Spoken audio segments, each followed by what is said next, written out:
네, 여러분 안녕하세요. 책읽지라에서, 책벌레에서 방송하는 책읽지라입니다. 저는 지금 그 이대의 카페 레인트리에 나와 있어요. 오늘 소개하는 책이 닥터 도티의 마술가게인데, 어디 마술가게 없을까라고 생각을 하다가 제가 옛날부터 좋아하던 그 레인트리라는 카페가 마술가게 느낌이 나서 오늘은 이곳에 나와서 방송을 진행해보게 되었습니다. 소개를 먼저 할게요. 카페 소개를. 원래 여기는 여행 카페예요. 네, 이렇게 약간 제가 그 10년 전부터 굉장히 좋아하던 그런 카페여서 여기를 오면 그 옛날 남자친구와 자주 와서 공부를 했던 그런 공간으로 생각이 된 기억이 나는데 어쨌든 이런 공간에 와서 오늘 사장님의 협찬으로 오늘은 이곳에서 방송을 해보게 되었습니다. 어떻게 좀 마술가게 분위기가 나나요? 네, 이곳에서 여러분들에게 마술 이야기를 들려드리도록 하겠습니다. 네, 오늘의 책은 그 닥터 도티의 삶을 바꾸는 마술 가게예요. 네. 성권님 안녕하세요. 이내님, 승현님 반갑습니다. 그래서 오늘의 책이 정말 너무 마음이 따뜻해지고 훈훈해지고 마술 가게에서 일어나는 일인데 한번 여러분들하고 그 얘기를 나눠보도록 하겠습니다. 자, 뭔가 일요일 밤에 침대에서 누워서 들으면 굉장히 편안해지는 느낌의 그런 책이고요. 그리고 제가 이 책에 대해서 페이지를 만들었어요. 그래서 여러분들이 여기 좀 어렵지만 story.ham.com into the magic shop 이라고 들어가시면 그 마술을 좀 직접 체험해 볼 수 있는 그런 페이지를 만들어 봤어요. 그래서 그 페이지도 한번 많이 구경 와 주시고요. 이 주소가 어렵잖아요. 그래서 그냥 책벌레 사이트에 들어가면은, 책벌레 페이지에 들어가면은 링크도 돼 있으니까 혹시 구경 와주세요. 네, 그러면 저는 오늘 도티의 삶을 바꾸는 마술 가게를 읽어보도록 하겠습니다.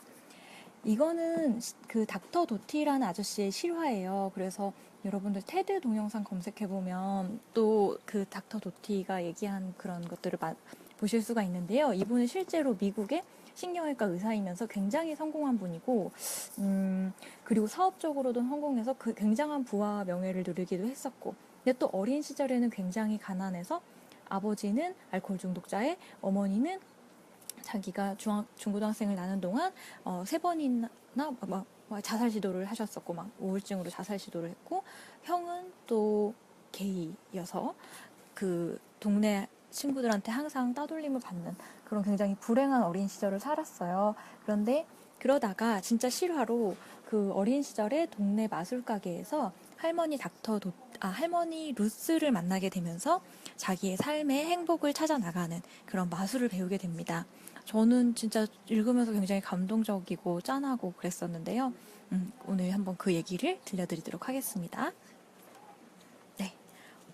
명우님은 옆에 이 책이 있으시다고 나온 지 얼마 안 됐는데 굉장히 빨리 준비를 하셨네요.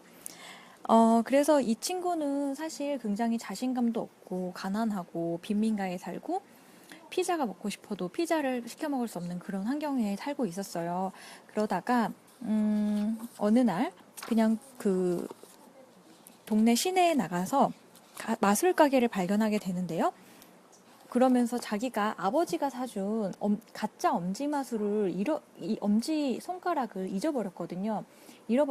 그래서 그거를 찾기 위해서 동네 마술 가게로 들어갑니다. 그러다가 루스 할머니를 만나게 되었고 루스 할머니가 나는 너한테 마술을 가르쳐 줄게. 이 동네에 6주 동안 머물 예정이야. 네가 6주 동안 매일 와서 나와 마술을 훈련한다면 내가 너에게 마술을 가르쳐 주겠다. 라고 해서 시작이 됩니다. 그래서 첫째 날부터 어떤 일이 일어나는지 한번 들어보시죠. 뒤편의 사무실은 어둑하고 약간 퀴퀴한 냄새가 났다. 창문은 없고 낡은 갈색 책상과 철제 의자 2개만 놓여 있었다. 어디를 봐도 마술 도구는 없었다. 지팡이도 플라스틱 컵도 카드도 모자도 없었다. 짐, 앉을까? 루스는 철제 의자 하나에 자리를 잡았고 나도 나머지 하나에 앉았다. 오늘 네가 와줘서 반갑구나. 루스 할머니가 미소를 보이자 다리 떨림이 조금 줄어드는 듯한 기분이 들었다. 기분은 어떠니? 괜찮습니다. 지금 기분은 어떠냐고 물었단다. 잘 모르겠어요. 초조하니? 아니요. 나는 거짓말을 했다. 하지만 초조한 듯 다리를 떨고 있구나. 루스가 나한테 무엇을 가르쳐 줄지 궁금해서 그러는 것 같아요. 나한테 약속을 해줘야 한단다. 이번 여름에 내가 너에게 가르쳐 주고 있는 것을 훗날 너도 다른 누군가에게 가르쳐 줄 것이라고 말이야. 그리고 그 사람에게도 똑같이 다른 누군가에게 그걸 알려주고 그 사람도 그 다음 사람도 마찬가지로 그리 할 것이라고 약속을 받아야 해. 그렇게 할 수 있겠니? 약속할게요. 자, 지금부터 나오는 부분은 여러분도 혹시 침대에 누워서 듣는 중이라면 한번 따라 해보시면 좋을 것 같아요. 자, 눈을 감으렴. 네가 바람 속에 흩날리는 하나의 나뭇잎이라고 상상해 보려무나. 나는 두 눈을 뜨고 찡그렸다. 나이에 비해 키는 정말 컸지만 내 몸무게는 겨우 54kg을 넘겼을 뿐이었다. 그러니까 나는 바람 속에 흩날리는 나뭇잎이라기보다 땅 속에 박힌 장가지에 더 가까웠다. 자, 눈을 감아보자꾸나. 나는 다시 눈을 감고 바람 속에 흩날리는 나뭇잎을 상상하려고 애썼다. 아마도 루스는 내가 나뭇잎이라고 생각하도록 최면을 걸 생각인 것 같았다. 나는 마구 웃음이 터져나와 그만 눈을 뜨고 말았다. 루스는 손바닥을 아래로 하여 두 손을 허벅지에 가만히 올려둔 채 내 맞은편 의자에 똑바로 앉아 있었다. 그리고 나지막히 한숨을 쉬었다. 짐, 첫 번째 마술은 네 몸의 모든 근육의 긴장을 푸는 방법에 대해 배우는 것이란다. 그게 생각만큼 쉽지는 않아. 왜 그래야 하죠? 왜 나를 도와주려는 건가요? 우리가 만나던 순간 너한테 가능성이 있다는 걸 알았단다. 그걸 보았어. 그래서 너도 그 가능성을 볼 수 있도록 가르쳐주고 싶은 거란다. 좋아요. 믿어요. 그렇다면 좋아. 거기서부터 우리는 시작할 거야? 이제 네 몸에 초점을 맞추려. 기분이 어떠니? 잘 모르겠어요. 자전거를 타는 걸로 생각해 보자꾸나. 네가 정말 빠르게 자전거를 탈 때 네 몸 안에서 어떤 느낌이 들지? 느낌이 좋아요. 그런 것 같아요. 지금 네 심장은 어떤 상태니? 뛰고 있어요. 좋아. 네 손은 어떤 느낌이니? 손도 이제 느긋하게 풀었어요. 좋아. 호흡은 어떠니? 깊게 숨을 쉬고 있니? 아니면 얕게 쉬고 있니? 조금 초조한 것 같아요. 그 둘 사이 어디쯤인 것 같아요. 몸은 우리 안에서 일어나고 있는 일에 대한 신호로 가득 차 있단다. 몸은 정말 놀라운 것이지. 누군가가 너한테 기분이 어떠냐고 물어보면 넌 잘 모르겠다고 대답할 수도 있어. 네가 정말 모르거나 말하고 싶지 않을 수도 있으니까. 하지만 네 몸은 언제나 네가 어떤 느낌인지 어떤 기분인지 알고 있어. 네가 두려울 때, 즐거울 때, 너무 신날 때, 초조할 때, 네 마음은 네가 진짜 모른다고 생각할 수도 있지만 네 몸한테 또 물어보면 똑바로 말해줄 거야. 어떤 면에서 몸은 자기만의 마음을 갖고 있단다. 몸은 반응을 하지. 몸은 어떤 상황에서 올바른 방식으로 반응할 때도 있고 잘못된 방식으로 반응할 때도 있단다. 무슨 말인지 알겠니? 정말로 슬프거나 정말로 화가 난 적이 있니? 이따금 그래요. 네가 화가 났을 때나 두려웠을 때가 언제였는지 그 예를 하나 이야기해주면 좋겠구나. 그러면 네가 그 이야기를 해줄 때 네 몸 안에서 어떤 생각이 드는지 우리가 이야기를 나눌 수 있을 거야. 내 마음은 마구 내달리기 시작했다. 루스에게 어떤 이야기를 해주어야 할까? 가톨릭 학교에 다녔는데 수녀님이 나를 손바닥으로 철썩 때리는 바람에 생각할 겨를도 없이 나도 수녀님을 대받아쳤던 그때 이야기를 해야 할까? 아니면 아빠가 다시 술에 취해 집에 왔던 목요일 밤에 대해 말해야 할까? 그도 아니면 엄마를 병원에 모시고 갔을 때 의사가 했던 말을 듣고 의사를 때려주고 싶었다거나 아니면 쥐구멍으로 숨고 싶었다거나 실은 둘 다 하고 싶었다는 이야기를 해도 될까? 짐, 네 목소리가 너무 커서, 네 생각의 목소리가 너무 커서 나한테도 다 들리는구나. 내가 그걸 불러낼 수는 없단다. 네가 생각하고 있는 걸 지금 이 순간 곧바로 나에게 말해주려무나. 루스에게 말하고 싶지 않은 온갖 것들에 대해 생각하는 중이에요. 내가 셋을 셀게. 그러면 나한테 이야기를 시작했으면 좋겠어. 네가 말하려고 하는 것에 대해 더 이상 깊이 생각하지 말고. 알았지? 자, 준비됐지? 그래도 여전히 내 머리와 마음은 그다지 당황스럽지 않은 말할 거리를 찾아내느라 마구 튀어나오는 온갖 생각과 감정을 치워버리려고 미친 듯이 애쓰고 있었다. 정말이지 루스를 놀라게 하고 싶지는 않았다. 하나, 둘, 잠깐만요. 올립시다. 하나, 둘, 셋. 우리 아빠는 술을 마셔요. 매일은 아니지만 많이 마시죠.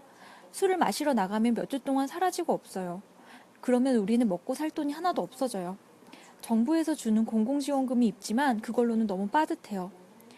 아빠가 술을 마시지 않을 땐 아빠한테 걸리지 않으려고 전부 발끝을 들고 집안을 돌아다녀요. 집에서 술이라도 마시는 날엔 늘 고함치고 소리 지르고 물건을 깨고 엄마는 울기 시작하죠. 이런 일이 일어나면 우리 형은 사라지고 나는 내 방에 숨지만 혹시 일이 잘못될 경우를 대비해 다 듣고 있어요. 엄마가 늘 걱정이죠. 엄마는 많이 아파서 거의 하루 종일 침대에 누워 있으니까요. 아빠가 술을 마시면 엄마 상태는 항상 더 나빠지고 싸움을 하게 돼요. 아빠가 집에 오면 엄마는 아빠한테 고함을 질러요. 그리고 나서 아빠가 집을 나가면 엄마는 조용해지죠. 엄마는 여간에서 침대에서 나와 뭘 먹거나 하지 않아요. 무얼 어찌해야 할지 저도 모르겠어요. 계속 하렴지. 한 번은 제가 학교를 마치고 왔는데 집안이 조용한 거예요. 뭔가 이상한 느낌이 드는 그런 조용한 분위기였어요. 엄마 방으로 가보니 누워 계셨어요. 엄마는 약을 한 움큼 다 드셨던 거예요. 평소 먹는 진정제였는데 한꺼번에 너무 많이 먹었던 거죠. 나는 옆집으로 달려가서 옆집 아주머니에게 병원까지 태워달라고 부탁했어요. 엄마는 예전에도 이런 사고를 낸 적이 있었어요. 병원에서 엄마는 침대에 누워 계시고 나는 엄마 옆에 앉아 있었는데 커튼 저편에서 병원 사람들이 하는 이야기가 다 들렸어요. 어떤 남자는 엄마 때문에 이따위 서류를 작성하는 게 너무 괴롭다며 예전에도 엄마가 그런 적이 있다고 말하면서 이 사람들한테 시간을 낭비하는 일이 지친다는 거예요.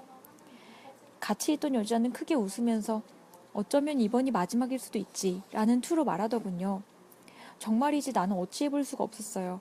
그러자 두 사람은 같이 웃더라고요. 나는 너무 화가 나서 커튼을 찢어버리고 두 사람한테 소리쳤어요. 병원 사람들이 그러면 안 되는 거잖아요. 그리고 엄마한테도 너무 화가 났어요. 왜 이렇게까지 해야 되는지 도저히 엄마를 이해할 수 없으니까요. 엄마, 아빠 그리고 모든 병원에 있는 사람에게 다 화가 났어요. 정말로 정말로 때로는 미쳐버릴 만큼 화가 나요. 이제 이야기를 마쳤는데 어찌해야 할까? 루스는 나를 마주한 채 의자에 앉아있고 나는 내 못난 테니스 신발에 난 구멍만 뚫어져라 쳐다본다. 짐. 루스는 부드러운 소리로 내 이름을 부른다. 지금 이 순간 네 몸은 어떤 느낌이니? 내 뱃속 느낌이 어때? 좀 아픈 것 같아요. 가슴은 어떠니? 단단히 조이는 느낌이에요. 좀 아파요. 머리는 어떠니? 머리는 지끈지끈해요. 눈은 어떠니? 나는 왜 그랬는지 모르지만 루스가 그렇게 물어보는 순간 그저 눈을 감고 울고만 싶었다. 울면 안 돼. 울고 싶지 않았지만 어쩔 도리가 없었다. 눈물 한 방울이 볼을 타고 흘러내렸다. 내 부모님 이야기를 해줘서 고맙단다, 짐. 때로 우리는 무슨 말을 할까 하고 생각하는 것 자체를 멈출 필요가 있단다. 그리고 우리가 말해야 할 걸 그냥 말하면 되지. 이제 아까만큼 가슴이 조이는 기분은 들지 않아요. 좋아, 그거 잘 되었구나. 이제 너한테 네 몸의 모든 근육의 긴장을 푸는 방법을 가르쳐 줄 거란다. 매일 1시간씩 이걸 연습했으면 좋겠구나. 우리가 매일 아침 여기서 연습하는 걸 모두 밤에 집에서 연습해야 해. 말하자면 숙제 같은 거지. 자, 긴장을 푸는 일은 말처럼 쉽지 않겠지만 연습이 많이 필요해. 루스는 나에게 편안한 자세로 의자에 앉아 눈을 감으라고 했다. 또다시 내가 바람 속에 흩날리는 나뭇잎이라고 상상하도록 했다. 내 머릿속에서는 찬 기운이 거리를 따라 솟아오르는 듯한 느낌이 들었다. 자세는 구부정하게 하지 말고 네가 근육의 긴장을 푼다고 해도 정신은 깨어있고 근육도 여전히 자기 할 일을 하길 원하겠지. 자, 숨을 깊이 들이쉬고 그 다음 내쉬렴. 이렇게 세 번 코로 숨을 들이쉬고 입으로 내보내는 거야. 이제 내 발끝에 초점을 맞추렴. 마음속으로 네 발끝에 대해서 생각하는 거야. 발끝을 느껴봐. 조금씩 꼼지락 움직여봐. 신발 안에서 발끝을 둥글게 말았다가 쫙 펴봐. 깊이 숨을 들이쉬고 다음 천천히 내쉬고 호흡은 계속 유지하고 발끝에 초점을 맞추는 거란다. 이제 발끝이 점점 무거워진다고 느껴보렴. 이제 심호흡을 하고 너의 발에 초점을 맞추렴. 지금 또 머릿속에 막 다른 생각이 들고 있지? 다시 내 발에 집중하렴. 이제 네 발목에 대해 생각하렴. 내 무릎도 허벅지의 긴장을 풀고 다리가 점점 무거워져서 의자에 털썩 주저앉는다고 느껴보려구나. 이제 내 뱃속 근육의 긴장을 풀어볼까? 근육을 단단하게 조인 다음 풀어보자. 이제 가슴 차례란다, 짐. 깊게 숨을 들이쉬었다가 내쉬고 가슴 근육의 긴장을 풀어보렴. 심장이 뛰는 걸 느끼면서 심장 주변 근육의 긴장을 풀어보자. 너의 심장은 일종의 근육이란다. 몸속 곳곳에 피와 산소를 순환시키지. 그러니 다른 근육들처럼 심장도 긴장을 풀 수가 있단다. 가슴 중앙에 초점을 맞추고 가슴 근육이 느슨하게 풀어지는 것을 느끼렴. 깊게 숨을 들이쉬고 좀 더 긴장이 풀릴 때 심장 박동을 느껴보려구나. 이제 숨을 내쉬고 다시 가슴 근육을 푸는데 집중하렴. 진짜 그렇게 연습을 하자 내 심장이 더 이상 내달리지 않는다는 것을 알아챘다. 네, 여기까지가 루스 할머니가 그 도티 짐에게 알려준 첫 번째 마술이에요. 그래서 몸의 긴장을 싹 푸는데 이 닥터 도티가 결국은 할머니의 마술을 듣고 나중에 신경외과 의사가 되잖아요. 근데 그 시절에 다시 이 마술을 돌이켜보니 이런 얘기를 해요. 나는 의대 시절에 심장 공부를 많이 했는데 그때 미주신경을 통해 연수라고 하는 뇌관 부분과 심장을 연결하는 신경이 있다는 사실을 배웠다. 미주신경은 어떻게 뇌와 심장의 구성 요소를 갖고 있는지, 그리고 만약 당신이 긴장을 풀고 호흡을 천천히 하여 신경의 출력량을 증가시키면 어떤 식으로 신경계를 자극시켜 심장 박동을 느리게 하고 혈압을 내리는지도 배웠다. 그러니까 우리가 사실 혈압이 올라가고 내려가고 많이 하잖아요. 그것도 내가 이렇게 호흡 조절이나 이런 걸 통해서 혈압도 컨트롤할 수 있다는 거예요. 그리고 저도 아까 읽으면서 한 가지 놀랐던 건 심장도 근육이기 때문에 우리가 마치 이런 그 운동할 때, 요가할 때 뭐 이렇게 배 근육, 뭐 그다음에 뭐 허벅지 근육 이런 것들을 쓰듯이 심장 근육도 우리가 이렇게 조였다 풀었다 할 수 있다는 것을 루스 할머니가 가르쳐 준 거죠. 그래서 사람이 두렵거나 놀랄 때는 교감신경계를 자극해서 심장 박동이 증가합니다. 루스 할머니가 그것을 알았을까요? 루스 할머니는 뭐 그런 신경 박사는 아니지만 긴장을 풀고 호흡하는 방법을 가르쳐 줄 때 나는 조금 더 기분이 좋아지고 차분해진다는 느낌을 받았다. 그때 나는 신경계에 대해서 몰랐고 뇌와 심장이 소통하는 무수히 많은 방식을 알지 못했다. 심장이나 뇌가 뇌를 작동시키기 위해 심장이나 뇌가 무언가를 공부할 필요는 없었다. 하지만 나의 뇌는 심장으로 신호를 보내고 있고 내 심장은 반응하고 있었다. 네, 그래서 이제 첫 번째 마술은 사실 몸의 긴장 풀기였습니다. 시간이 어떻게 될까요? 우리 오늘은 두 번째 마술까지 배울 수 있을 것 같아요. 마음 길들이기인데 이 파트도 굉장히 재밌어요. 그래서 이제 짐 도티는 집으로 돌아가서 매일 저녁 이렇게 몸의 긴장을 푸는 연습을 합니다. 할머니가 가르쳐준 대로 눈을 감고 내가 하나의 나뭇잎이라고 생각을 하고 몸의 기운을 다 빼는 거예요. 그 다음에 발끝부터 다시 발가락부터 꼼지락꼼지락, 그 다음에 발에도 신경을 집중했다가 발목에 신경을 집중했다가 허벅지에 신경을 집중했다가 온 몸의 근육에 하나하나 집중을 하면서 맨 마지막은 내 심장까지 집중을 하는 것. 그게 마음의 근육 풀기의 연습 단계죠.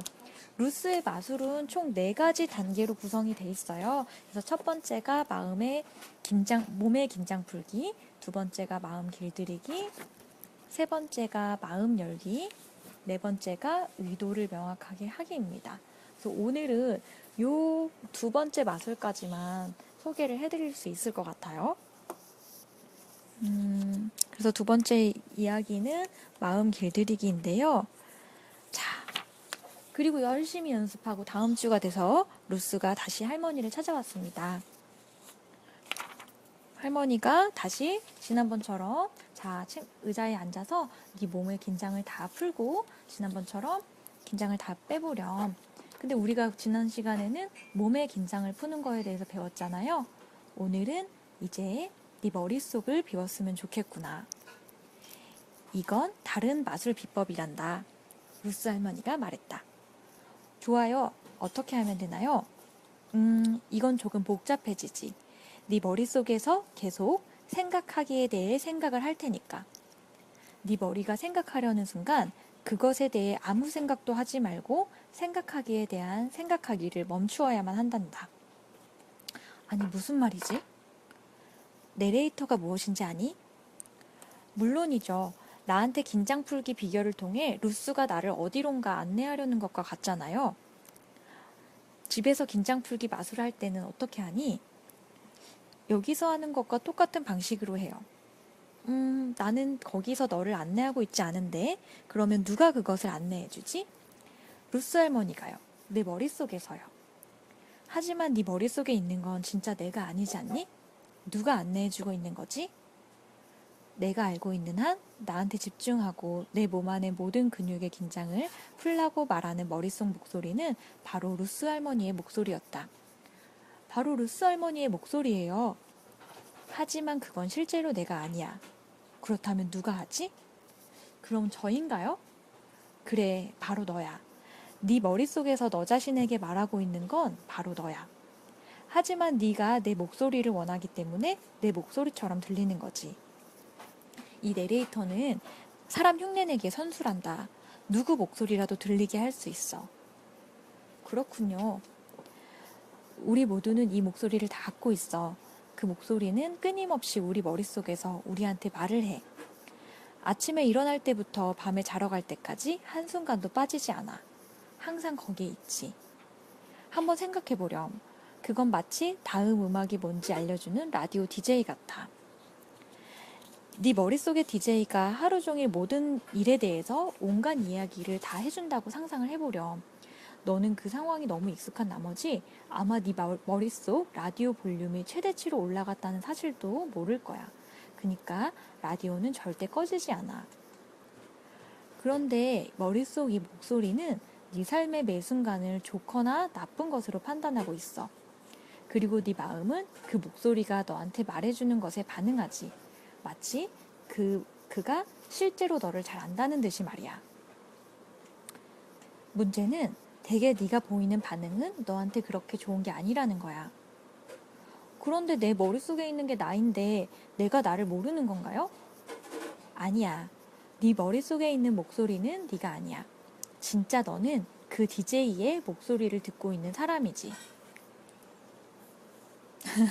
신동훈이 뭔지 모르겠지만 계속 듣게 된다고?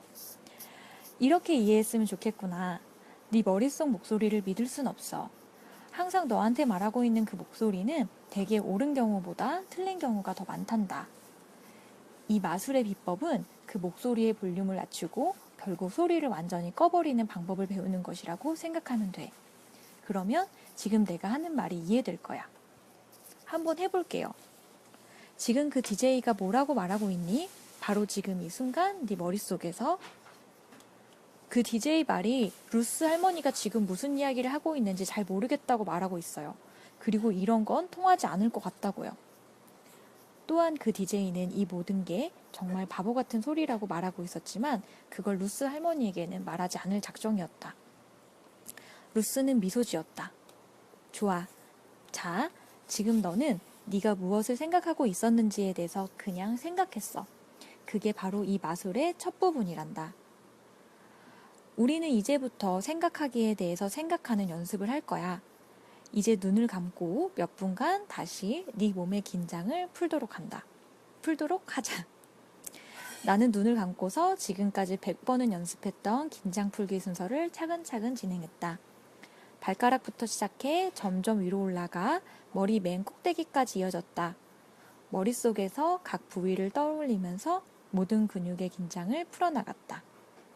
때가 되자 마치 따뜻한 물이 서서히 차오르는 욕조 안에 앉아있듯 기분이 좋아졌다. 호흡에 초점을 맞추렴. 들이쉬고 내쉬고 호흡에 대해서만 생각해. 네 호흡 말고 다른 건 생각하지 말고. 호흡에 계속 집중해야지. 만약 DJ가 계속 말을 하면 듣는 걸 그만두고 다시 네 호흡에 집중하는 일로 돌아오렴. 난 최선을 다해 생각을 늦추어 보려고 했지만 확실히 내 머리는 머리를 뺀 나머지처럼 조용하게 앉아있지 못했다. 내가 그냥 잘하고 있는 것처럼 꾸미면 루스가 알아챌까? 눈을 떠보자. 루스를 바라보았다. 이번 마술은 완전히 실패였다. 너무 어려워요. 할 수 없어요. 짐, 넌 할 수 있어. 그냥 연습이 필요한 것뿐이야. 단 1초라도 네 생각을 멈추도록 노력해보렴. 그 다음 몇 초로 늘리고 그 다음 조금 더 오래 하고. 이건 정말인지 잘 안 돼요. 이 마술을 연습하는 사람은 누구나 맨 처음에 똑같이 말하곤 해. 네가 원하는 건 뭐든지 잘할 수 있어. 이것까지도 말이야. 네가 아직 그 사실을 모르는 것뿐이야. 네 머리가 호흡에서 멀어져 이리저리 방황할 때도 그게 좋거나 나쁘거나 그런 게 아니란다. 그건 그냥 그렇게 되고 있는 거야. 그냥 그렇다는 사실을 알아채면 돼.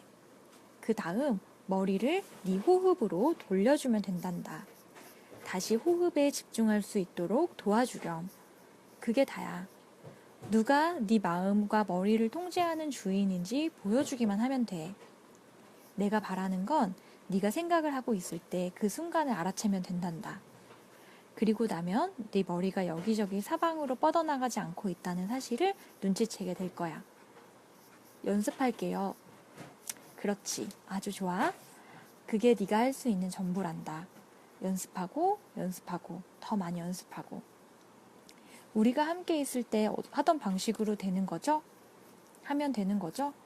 먼저 긴장을 풀고 그런 다음 네 생각이 뻗어나가는 걸 붙잡아 머리를 차분하게 하렴. 결국 내가 가르치는 모든 마술 비법은 함께 흘러가게 된단다. 그러면 너는 긴장을 푸는 동시에 네 머리를 고요하게 가라앉힐 수 있어. 하지만 지금은 하나씩 차례대로 하자. 네, 여기까지가 루스 할머니가 가르쳐준 두 번째 마술입니다.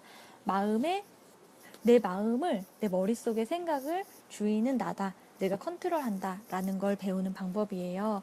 그래서 여기까지 매우 많은 분들이 함께 봐주셨는데요. 심볼한 줄 알고 왔다고 감사합니다. 그래서 저는 내일 나머지 두 가지 마술을 더 들려드릴 건데요. 사실은 그 마술이 진짜예요. 저는 이 책을 이제 미리 읽어보면서 한 일주일 전부터 읽어보면서 진짜 되게 더 많이 도움이 됐거든요. 내 머릿속에 내가 원하는 것을 선명하게 그리면 그것이 모두 이루어진다. 이런 얘기인데요. 실제로 이 아저씨가 굉장히 불우한 어린 시절을 보냈지만 닥터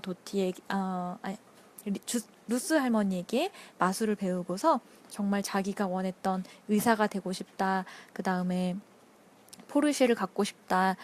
캘리포니아에 좋은 집을 사고 싶다. 이런 꿈들을 다 이뤄나가는데요. 어떻게 하면 내 꿈에 선명하게 그리고 도달할 수 있는지.